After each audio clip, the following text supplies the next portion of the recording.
Não sabeis vós que os que correm no estádio, todos na verdade correm, mas um só leva o prêmio? Correi de tal maneira que o alcanceis. E todo aquele que luta de tudo se abstém. Eles o fazem para alcançar uma coroa corruptível, nós, porém, uma incorruptível. Pois eu assim corro, não como a coisa incerta, assim combato, não como batendo no ar. Antes, subjugo o meu corpo e o reduzo à servidão, para que, pregando aos outros, eu mesmo não venha, de alguma maneira, ficar reprovado. Eu tomo uma escritura que se encontra na primeira carta aos Coríntios, capítulo 9, do verso 24 ao 27, para a nossa meditação nesta manhã. Eu gostaria de trazer este pensamento, esta meditação para a nossa vida. A coroa será entregue apenas no final da jornada. Este é o primeiro pensamento. É o primeiro ensinamento que eu gostaria que nós tirássemos deste versículo. E o segundo é o seguinte: o convite é feito a todos, mas o galardão é dado apenas para aquele que venceu. Então, Jesus Cristo disse: eis que estou à porta e bato. Se alguém abrir a porta, eu entrarei, cearei com ele e ele comigo. Jesus disse: quem vencer se assentará comigo no meu trono, assim como eu venci e me assentei com meu Pai no seu trono. Às vezes eu me pergunto: como pode a humanidade ser tão insensata de deixar para o último lugar aquilo que deveria estar em primeiro lugar? Porque nós somos os animais racionais, mas nós somos, de todos os animais, o que mais recebeu amor, o que mais recebeu dedicação, devoção, atenção da parte de Deus, foi o homem, o ser humano, e foi quem mais se afastou dele. Quando teve aquele grande tsunami naquele país ali oriental, esqueci o nome agora, os animais perceberam que algo ia suceder. Eles talvez não saberiam explicar, mas eles sabiam que o mal estava vindo e todos eles fugiram. Elefante que estava ali amarrado arrebentou o que o estava prendendo, e os animais foram tudo montanha acima. Mas os seres humanos que estavam ali naqueles resorts ali, naquelas praias paradisíacas, eles ficaram ali e sofreram o dano, perderam suas vidas aos montes. Por quê? Porque eles perderam o elo, a ligação com Deus, aquilo que os animais ainda mantêm, uma espécie de instinto que lhes adverte dos perigos que estão por vir. Como o irmão Brana conta que ali na Índia, antes que houvesse aquele grande terremoto e aqueles muros de pedras caíssem, as aves que faziam seus ninhos ali, todas elas voaram e não voltaram mais para o ninho. Como o gado que ficava à sombra daqueles muros de pedra, todos eles se reuniram no meio do pasto, se afastando do muro. E então houve um grande terremoto e aquele muro de pedra caiu. Mas o homem, ele nem se deu conta do que estava acontecendo. Porque o homem se afastou, ele perdeu a sua ligação com Deus. Mas, se Deus pode dar um instinto para os animais, e principalmente aqueles animais migratórios, que eles têm que migrar de uma região para outra, antes que o inverno chegue e os mate congelados, e tantas outras razões que os levam a migrar. Se Deus pôde dar a eles esse instinto de migração, Deus não daria ao homem, ao ser humano, aquele que foi criado à sua imagem semelhante, algo muito maior do que um instinto? Ah, sim, certamente Deus daria. Porque aquele que não poupou nem mesmo ao seu próprio filho, como não nos daria também com ele todas as coisas, diz a Escritura.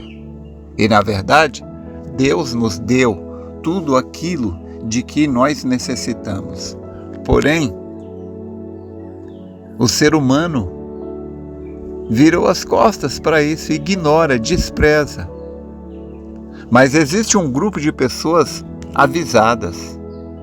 Existe um grupo de pessoas que ouviu o convite e chegou a esse entendimento de que existe uma coroa, um galardão esperando a todos aqueles que amarem a sua vinda. É o que disse Paulo.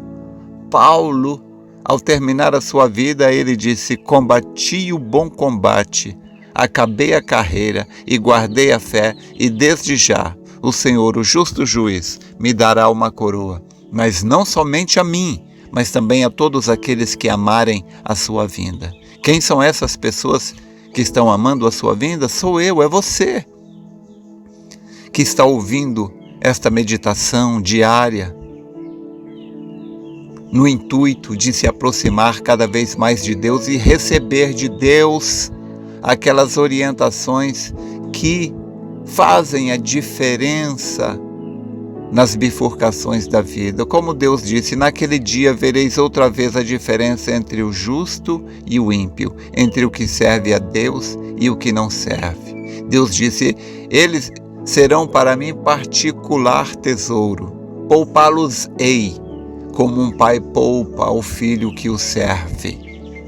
Então, Deus está nos dando o ensinamento, a orientação, para que a gente possa combater o bom combate, acabar a carreira e receber esta coroa, a coroa da vida, que o apóstolo São Paulo fala na sua primeira carta aos Coríntios, capítulo 9, como a gente acabou de estudar.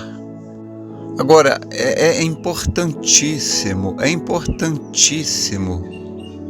que nós realmente vivamos de toda a palavra de Deus, toda.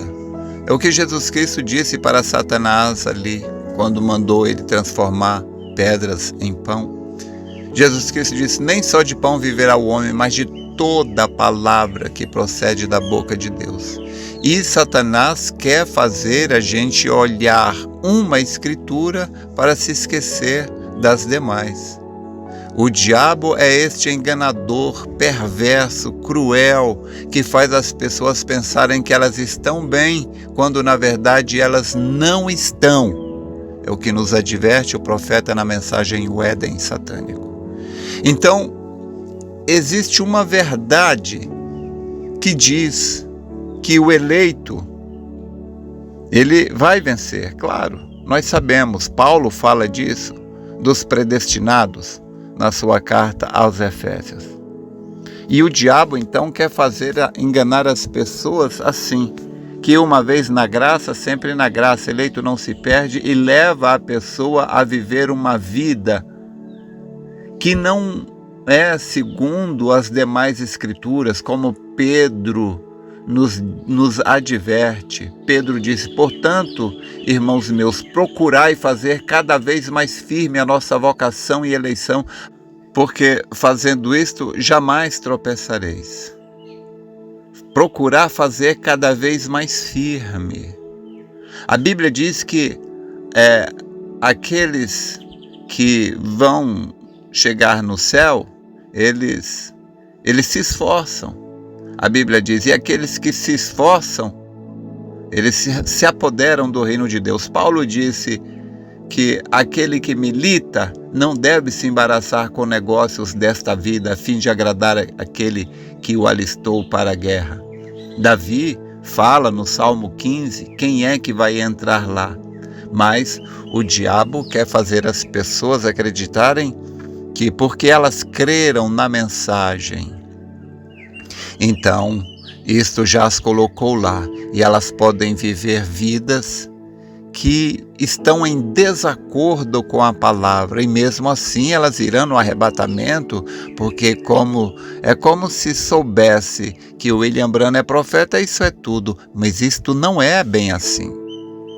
O apóstolo São Paulo fala na sua primeira carta aos Coríntios, eu creio que capítulo 10, Paulo fala de Israel.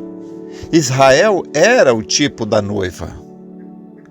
E ali o apóstolo São Paulo, ele fala que eles foram batizados em Moisés, na nuvem e no mar. Mas Deus não se agradou da maior parte deles, pelo que pereceram no deserto. E veja, de 2 milhões de pessoas aproximadamente, apenas 2 entraram. Veja, você poderia ficar abismado quando a gente olha para os dias do dilúvio de todo o planeta Terra. Apenas 8 pessoas se salvaram ali do dilúvio. E uma pessoa ficou admirada e disse, irmão Branham, você quer dizer que do planeta todo só se salvaram 8 almas e que isso se aplica a nós hoje? Irmão Branham disse, você nem viu o quadro completo. Aqueles 8 foram os que escaparam na grande tribulação. Mas o que representa quem vai no arrebatamento, na verdade, foi só um, Enoque. Então, na mensagem, estreita é a porta e apertado o caminho, você vê quão fino é a coisa. Mas Satanás quer enganar as pessoas, dizendo que uma vez na graça, sempre na graça, e o profeta disse, se você acredita que uma vez na graça, sempre na graça, você cairá em desgraça. Então eu quero abrir os seus olhos para isso. A lembrança de que o convite é feito a todos, mas o galardão é dado apenas àqueles que vencerem. É o que Jesus Cristo tentou nos mostrar. Ele disse, muitos são chamados, mas poucos são escolhidos. Portanto, irmãos, procurai fazer cada vez mais firme a vossa vocação e eleição, porque fazendo isto, nunca, jamais tropeçareis. Sede firmes e constantes, disse Paulo, sempre abundantes na obra do Senhor. Aquele que milita deve militar legitimamente. Não se envolva em coisas questionáveis.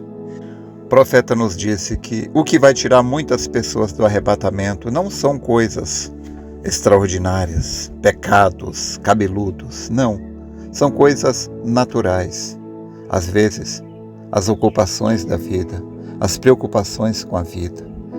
Trabalhar tanto, o estudar tanto, consome a pessoa de uma tal maneira que ela não tem tempo, ela não tem espaço no seu coração para Deus, porque a vida o sufocou.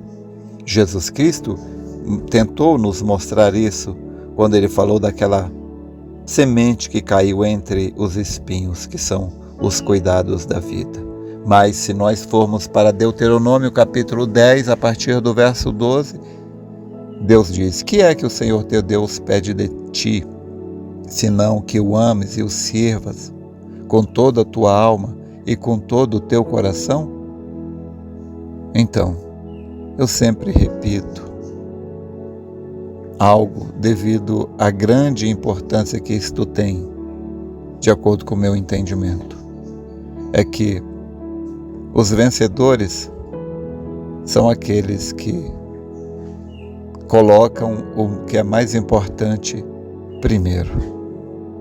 A grande habilidade mestra, no meu entendimento, é esta daí, de não permitir que as coisas menos importantes te impeçam de fazer as mais importantes. Dê a Deus o primeiro lugar. Ele não aceita o segundo lugar. Ele merece e Ele aceita apenas o primeiro. Deus te abençoe.